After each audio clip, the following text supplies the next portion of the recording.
Honorable, bonjour. Bonjour. Nous sommes en 2015, c'est la nouvelle année.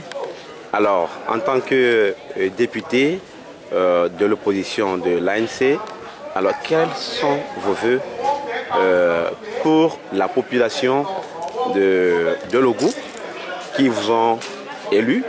Quels sont vos vœux pour cette année nouvelle? Merci. Nous sommes à l'entrée de 2015. Avant d'aller aux vœux, je vais saisir cette occasion pour renouveler mes remerciements à cette population qui m'a réélu le 25 juillet 2013. S'agissant des vœux, c'est surtout les vœux de santé, ce capital utile pour toute activité humaine, la santé, le bonheur, la paix intérieure sans laquelle nul ne peut être heureux. Et pour cette brave population, je souhaite que 2015 soit une année prospère et paisible. 2015 doit être une année décisive dans la vie de chacun des Togolais et Togolaises, dans la vie même du pays. Parce que nous sommes à un tournant où, ensemble, nous avons mené cette lutte vers l'alternance qui va nous permettre de libérer réellement ce pays pour que chaque famille, chaque Togolais, chaque Togolaise puisse s'épanouir et vivre un mieux-être partagé. Donc, cette année qui est une année d'élection présidentielle, je la veux paisible pour cette population, appelant en même temps sa lucidité pour faire un choix éclairé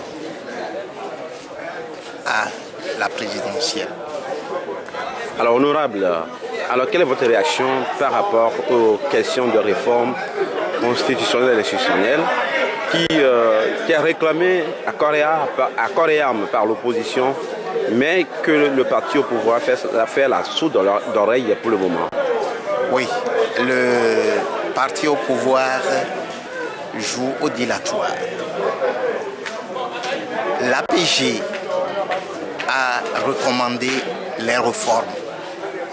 Et les réformes appellent le retour de la Constitution du 14 octobre 1992 qui limite le mandat à 2 ans. Alors, nous, à l'ANC, nous appelons de tout notre vœu les réformes. C'est ce qui nous a amené à introduire à l'Assemblée une proposition de loi et nous voulons les réformes telles que l'APG les prévoit et nous voulons les réformes telles que le peuple réclame les réformes. Le parti au pouvoir joue au dilatoire. À partir du moment où il pense que Faure est arrivé au pouvoir par une constitution qui ne met pas de limite et en acceptant qu'il y ait limitation qu'ils ont fait un grand pas, nous trouvons qu'ils sont au blocage. Ils bloquent le vote des réformes. Non seulement ils bloquent le vote des réformes, ils le font avec la complicité du pouvoir qui unilatéralement met en place une commission pour réfléchir au même moment où les réformes sont en train d'être étudiées en commission à l'Assemblée nationale. Nous pensons tout simplement que d'abord, la loi ne peut pas être personnelle.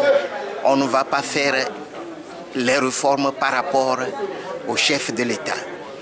La loi a été toujours impersonnelle. On fait la réforme et on l'a dit au parti au pouvoir de voter la proposition de loi que nous avions introduite à l'État, parce que c'est la Cour constitutionnelle qui statue sur les candidatures.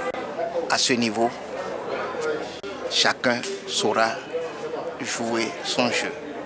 La Cour dira sa loi ou bien interprétera la loi comme elle entend, comme elle a l'habitude de travailler. C'est tout.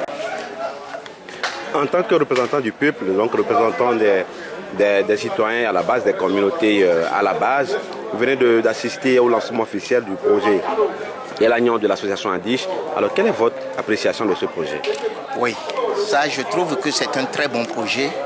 Hors micro, j'ai parlé à la communauté pour les encourager à se battre et à conduire ce projet qui va libérer beaucoup d'espoir, parce que c'est un projet génératrice un projet d'activité génératrice de revenus. Alors, et elle est plus tournée vers les femmes qui aujourd'hui payent le lourd tribut du gaspillage que fait le pouvoir. Donc, ce projet, moi, je suis prêt à soutenir et encourager les femmes à se battre pour l'atteinte des objectifs. Merci, honorable.